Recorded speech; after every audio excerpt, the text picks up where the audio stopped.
All right, welcome back everybody to AI Data Mastery, the show where we explore how AI and data are reshaping B2B businesses. Just a quick plug and thanks to our sponsors, Data Accelerator and Evolve with AI. Thank you very much. Without you guys, we couldn't be doing this and interviewing wonderful guests like Stephen, who we have here. Real quick, I'm your host, Jason Renno, and with us, like I mentioned, Stephen Colwell is here with us with, I keep mispronouncing it, but completely, right? Completing. Completing. I'm sorry. I got a problem mispronouncing words. Half the time, my wife and my kids make fun of me for some words, but completing. And after our pre-interview conversation that we just had, I'm excited for this. I mean, it hits on so many notes in the B2B space and efficiencies and so many different things that we're talking about here. But without further ado, welcome to the show, Steve. Thanks, Jason. It's great to be here with you. Yeah, I appreciate your time. So to jump right in here, can you give us a brief background of kind of where you started and what led you to founding this company here? Sure, thank you. I started in the software space and specifically startups, and we were building CRM systems. This is early 2000s before Salesforce came online and took over the world, and learned a lot and really started to understand sort of how development cycles work and how release cycles work and how software is built, even though I'm not an engineer. I was a project manager at the time. And my interests always evolved towards how organizations operate to deliver value out into the marketplace. And so went out and got some certifications and got educated and learned how to build teams and how to run an operation and how to create more as predictable outcomes as possible for the organizations that are have big dreams and big ambitions and great products and services, but they just have trouble executing on it in a predictable way. So that led to the idea that it's really important to have systems in place and processes in place without making process the thing.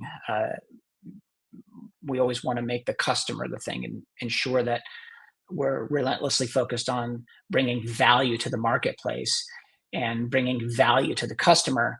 But as your company grows from one person to 5 people to 10 people, et cetera, invariably you start to need some process in place. But it's very easy for that to become an insidious process and actually slow things down, and it can sometimes make things worse.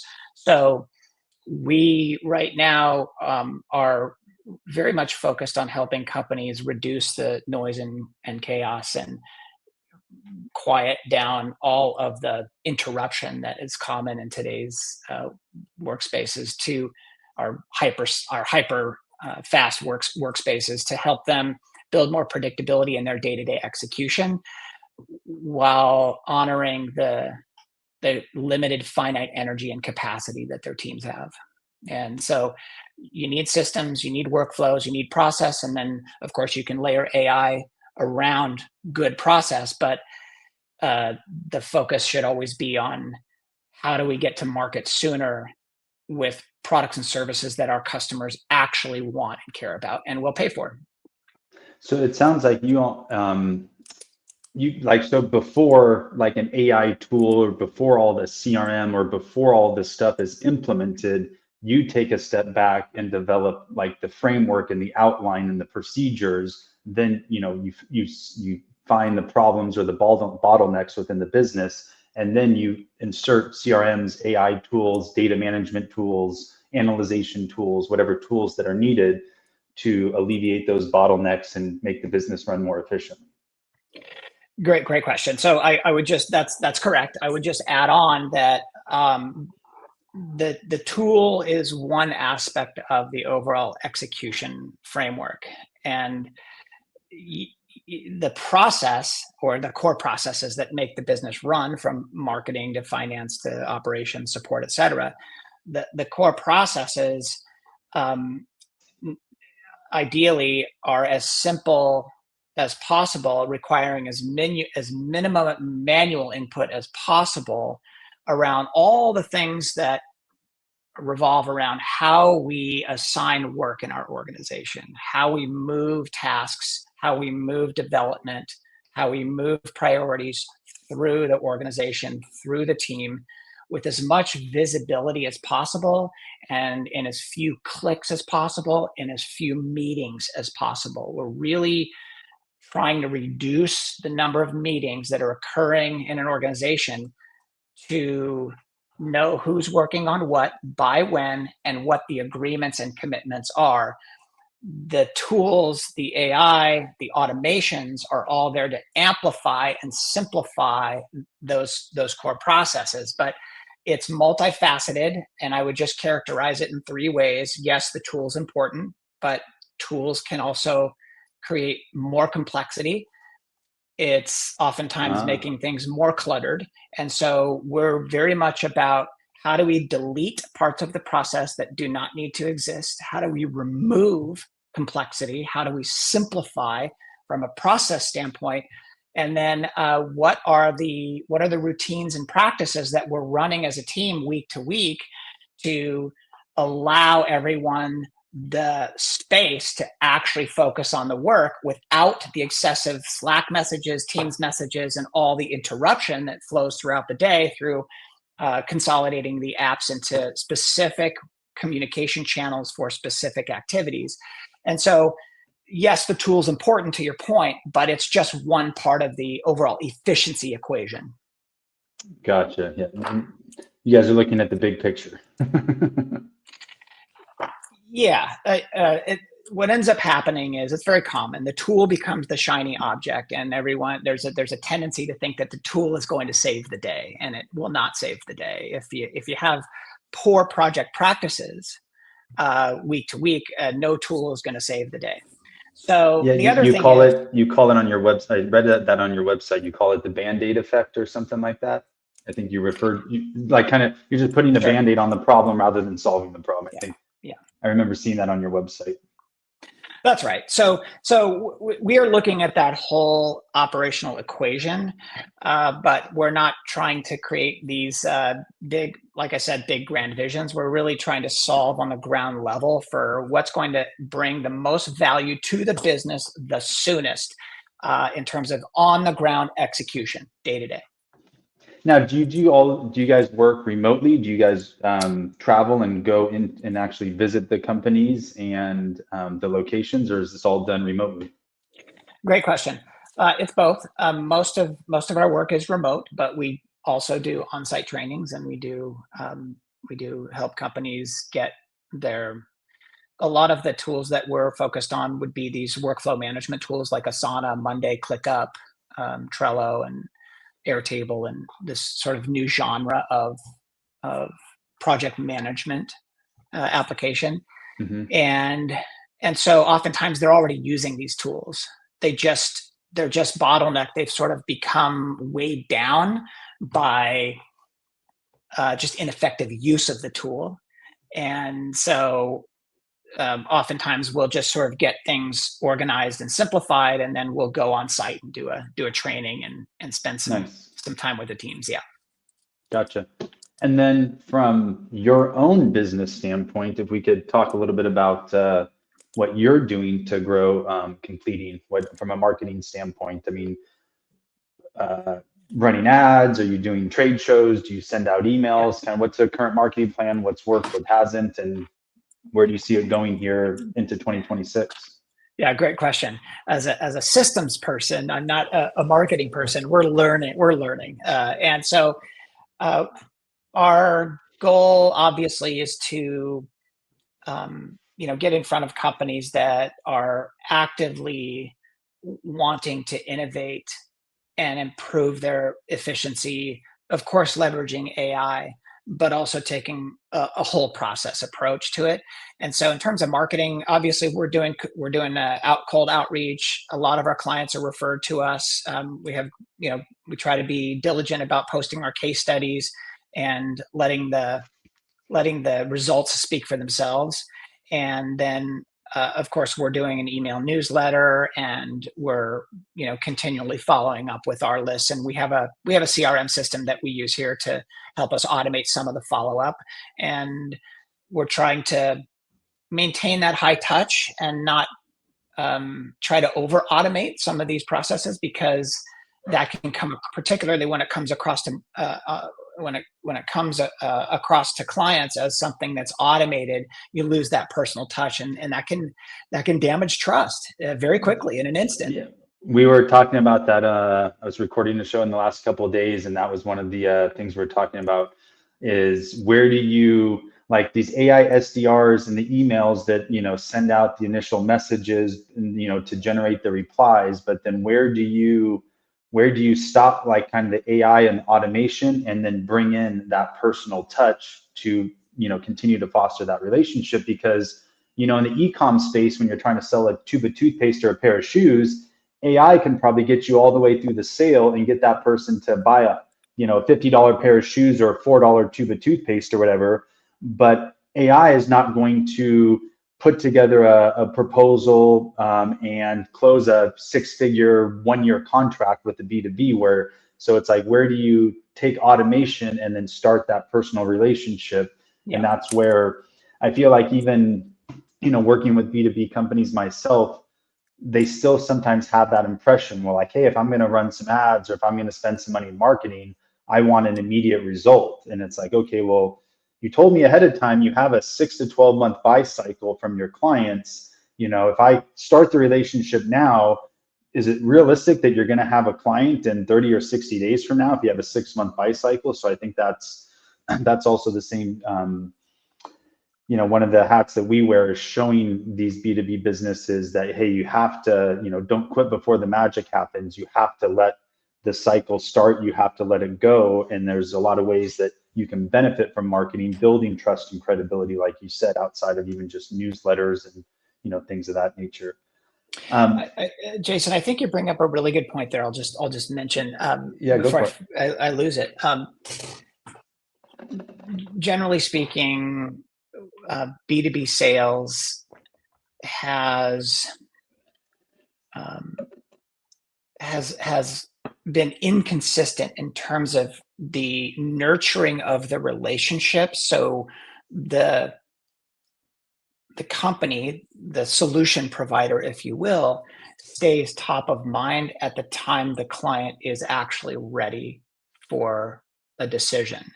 And so one of the things that we're exploring a lot right now is, how do we build our nurture campaigns to cultivate these early seedling relationships so we maintain that high touch? We're not coming across as transactional in our approach, that we genuinely are here to help them. And even if it's not in our service or our wheelhouse, perhaps we can point them in the right direction to your company or another company. We just want to try to understand what the challenges are and what are the problems that they're needing to solve, and whether it's in our interests or not. So the point is when you become sort of that trusted advisor, then people will naturally come to you and, hey, do you have a solution for this, or do you know someone, without them feeling like they're going to get pitched every time they call you. Otherwise, they just won't make the call. For sure. So anyway, I think AI can help a great deal to cultivate the nurturing sequences and the nurturing process, hopefully in as high touch way as possible. Yeah, I agree. It's and that's where, like, even working with clients, it's we tell people from a B2B standpoint, if whether it's with us or anybody that you're working with, if your marketing efforts is giving you the ability to be on the short list when that decision needs to happen. So if I'm a company looking for cybersecurity, right, and I have 500 employees, I'm probably going to start looking 6 months before my current contract is up and do my due diligence during that 6 months. Once that decision comes, if through marketing efforts and building trust and credibility and nurture campaigns and everything, once that decision comes, if you're one of those top 2 to 3 people that are part of that final decision that has the opportunity to get the business, then your marketing efforts has succeeded.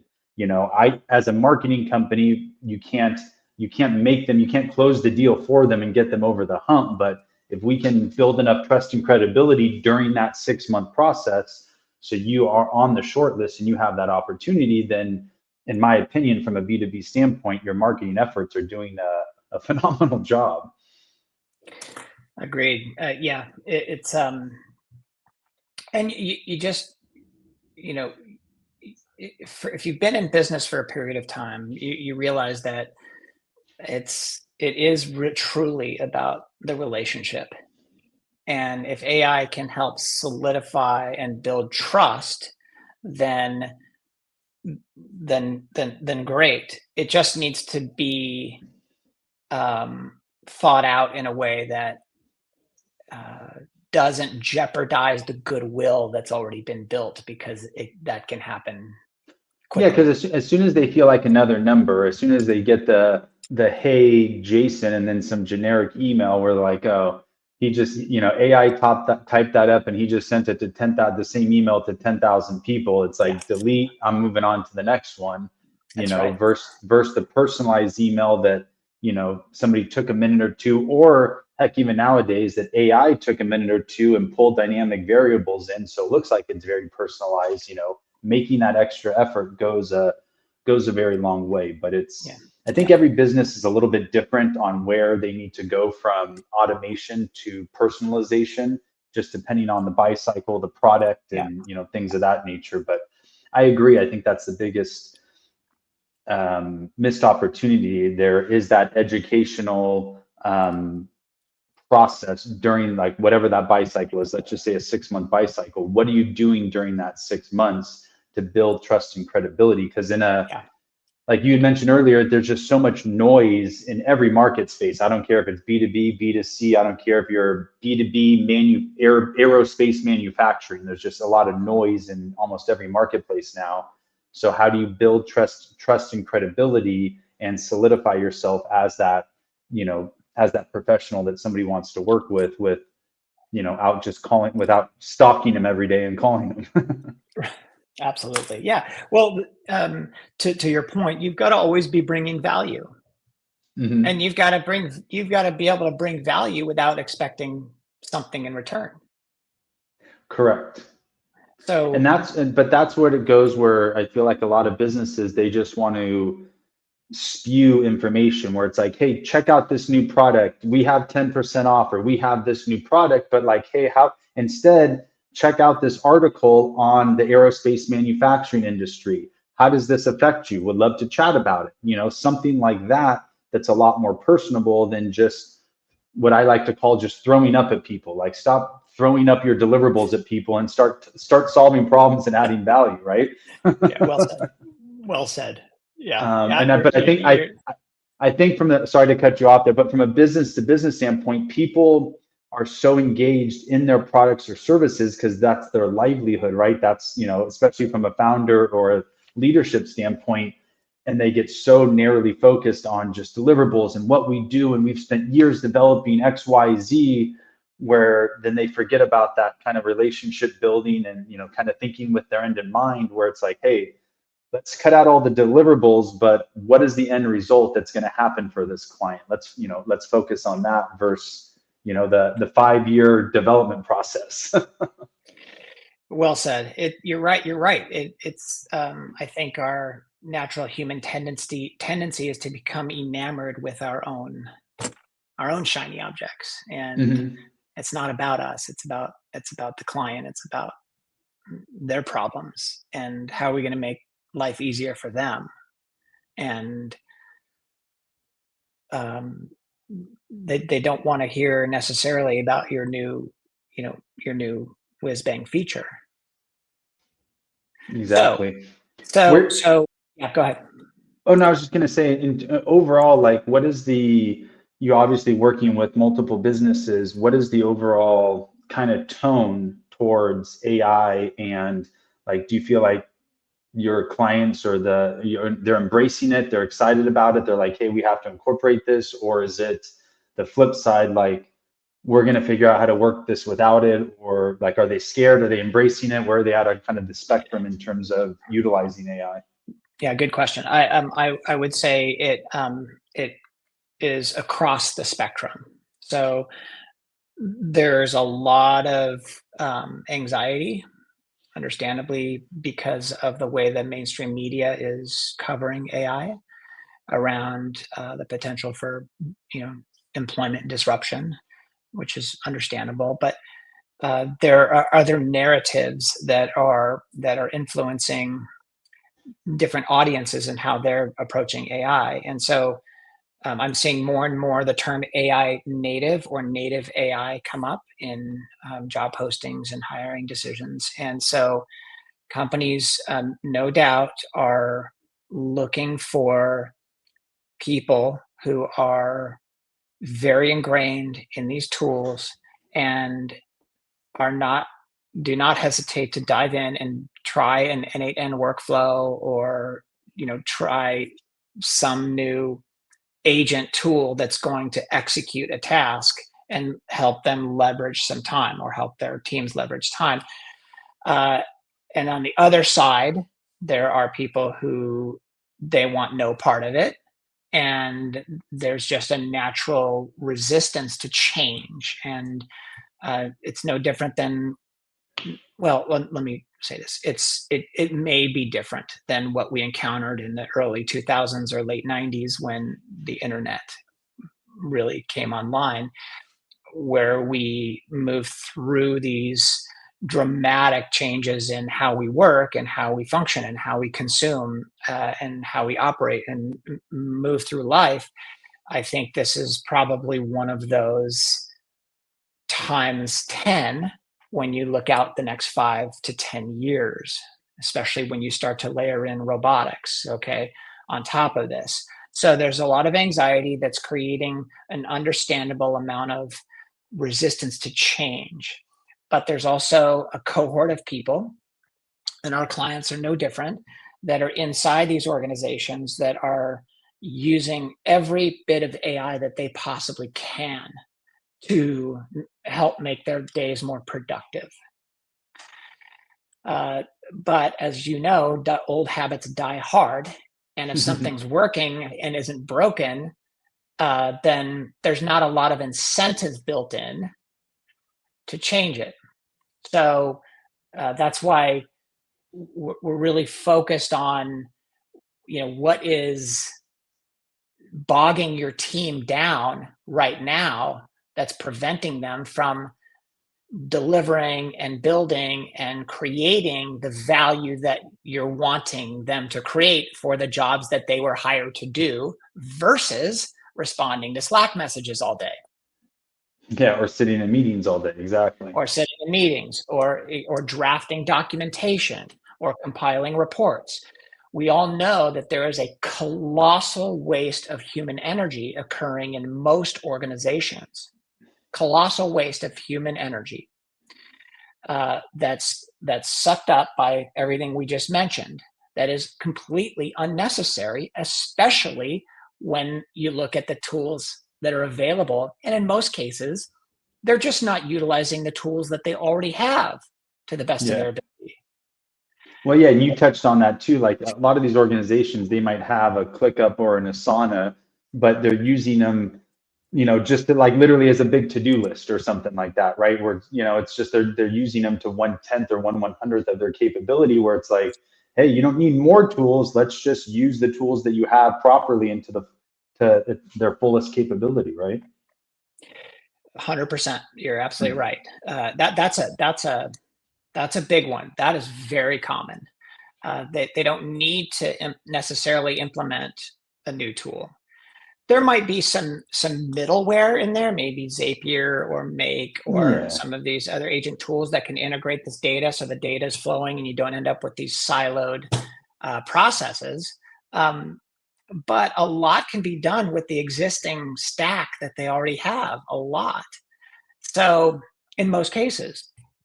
So when you talk about it in a way that you're going to free up your organization to be twice as productive in half the time, it becomes a quality of life conversation.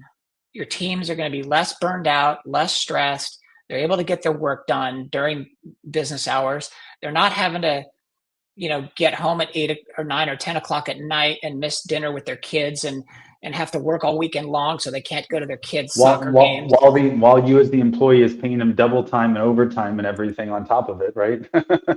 That's exactly right. That's exactly right. So with as much leverage as AI and the tools can provide people, there's no reason people can't get home at a decent hour and go to their kids' soccer game or dance class on the weekends without having to do a bunch of paperwork.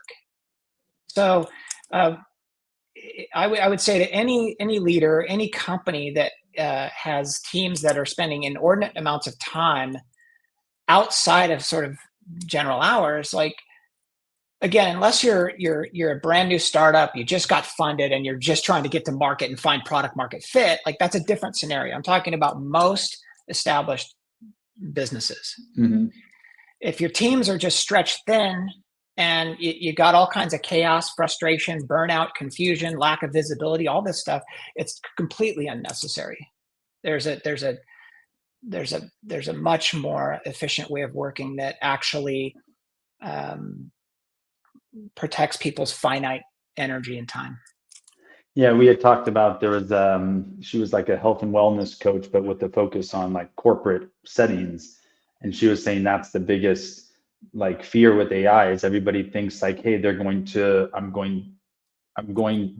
is going to replace me, when most businesses or most business leaders aren't looking to like, hey, I don't want AI to replace my employees. I just want AI to make my employees better and more efficient, and 1.5x the production out of that employee rather than having to go hire another employee. So it's more what we kind of, after the conversation, it was more of like a communication where the employees down here are like, oh, AI is coming. The leaders are like, well, AI is coming, but nobody really properly communicates why AI is coming, why they're implementing it, and why embrace AI for job security instead of shunning it. Because the people that turn away from it, those are going to be the ones that are, in my opinion, in jeopardy of losing their jobs. The one that are embracing it, you're going to be even more valuable in the next 5 to 10 years. It's a great point, and I thank you, Jason. And I would say for those that are really feeling this anxiety, okay, about AI, potentially taking your job, what I would say is this is coming, okay? This is coming, whether we like it or not, and you don't have to be a programmer. You don't have to learn how to build agents. You don't have to do it. What's going to happen, I suspect, is just like your phone or just like other technologies that you use, it starts to integrate itself into your day, into your process, and it just sort of happens. And then all of a sudden you find yourself not being able to live without it. And it may not be necessarily something that you consciously experienced in this sort of aha moment. It was just something that unfolded over time, and then all of a sudden you're there. Okay, so just a very simple example: the behaviors are changing rapidly right now, from going to Google to do a search to going to Perplexity or X or OpenAI or any of these other LLMs. And so I imagine all of your listeners, they're already changing their habits. It's already starting to become part of their day-to-day, if you will. And that's kind of how technology happens over time. And it's just little things. Like my wife has to reply to an email to the teacher, and I'm like, well, what are you going to say? And she's like, I don't know. I'm going to put it in AI. I'm like, all right, there you go. You know what I mean? That's it. So here's the thing. I'll just say, I'll conclude this part on this. Human beings are built to conserve calories, okay? And especially brain calories. So your wife realized at that moment she could preserve brain calories by having AI draft that letter for her, right? That's That's human nature. We've been conserving calories since the dawn of Homo sapien. And so Interesting. that's not going to change. So as long as people see how they can preserve uh, brain calories, then they will seek those efficiencies by themselves because they're intrinsically motivated to do that. That makes sense. So, I haven't heard it put that way, but yes, that makes. We're programmed to conserve calories, especially brain calories. That's a good one. Makes perfect well, it's sense, just though. I think the biology would back that up. So some people might call that laziness, right? Others might I, call it efficiency. I was going to say others like myself might call it efficiency. Absolutely. Absolutely. So depends on your worldview, right? Or your view Yeah, of human nature. you spent 20 minutes writing that email. I'm going to go hang out with my kids or go to the gym or, go do something That's it. fun. That's it. So I'm an optimist by nature. I can tell you're an optimist by nature, and what I see is nothing but boundless possibility ahead for us. The future is very bright, but it's up to us to make it bright. It's not going to happen automatically, and we have to build these things with intention and help solve the world's problems because there's no shortage of problems. Ain't that the truth? Well, this has been we're hitting the 30-minute mark here, and this has been really great. Some really good information. I think our audience will get a lot of value out of this episode. And what I like to do to typically kind of wrap things up or sign off is ask our guests, what is your favorite book, or what's been one book that stands out that has changed your life, business or professional? Just what's a book recommendation for the audience? Let me think about that. I'm just looking at my stack over here. One of my favorites would be Essentialism by Greg McKeown. He's out of Stanford, I believe. Essentialism. Essentialism. Yes, it's a great framework for helping to reduce noise and focus on the things that really matter and learn to say no to everything else. Which is very important. You try, and I'm a pleaser by trait, so I should probably read that book because I like to say yes and then kind of sometimes get myself into trouble when a firm no was needed. Well, a lot of us do. We all want to help, right? We all want to be there. We all want to show up. Like we do, but we end up diluting our own limited energy. Exactly.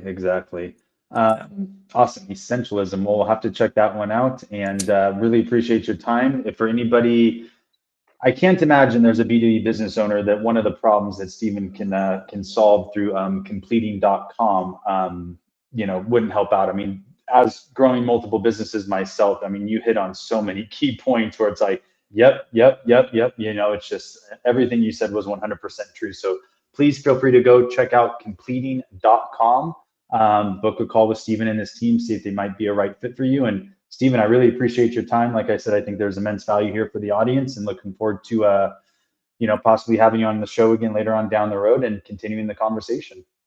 Jason, it's been a pleasure, and look forward to reconnecting soon. Wonderful. Don't forget to like and subscribe, everyone, and talk to everyone soon. Appreciate it, and look out for the next episode. Thanks again.